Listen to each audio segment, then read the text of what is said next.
వెన్నెముక యొక్క ప్రాముఖ్యత ఏంటి? అండ్ చాలా మందికి చూసుకుంటే వెన్నెముక సమస్య ఎక్కువగా కనిపిస్తూ ఉంది. ఇది ఎందుకు వస్తుందంటారు?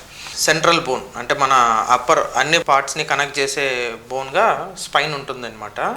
సో మోకాలు అవనియండి, షోల్డర్ అవనియండి, మనం ఏదో ఒక టైంలో వాటికి రెస్ట్ అనేది ఇవ్వగలుగుతాం. అంటే ఇప్పుడు నీకు ఒక బ్రేస్ వేస్తే నీ కొంచెం రెస్ట్లోకి వెళ్తుంది, లేకపోతే పడుకునేటప్పుడు అదర్ జాయింట్స్ అన్నీ మనకి రెస్ట్లో ఉంటాయి. కానీ స్పైన్ మాత్రం 24 అవర్స్ మనం పుట్టినప్పటి నుంచి స్పైన్ అనేది ఏదో ఒక విధంగా మనం కదిలినప్పుడు కానివ్వండి, అందులో మూమెంట్స్ అనేవి వాటిలో మనం ఆపడం అనేది కుదరదు. సో కంటిన్యూస్గా స్పైన్ అనేది వేర్ అండ్ టేర్ అనేది కంటిన్యూస్గా జరుగుతూ ఉంటుంది అనమాట.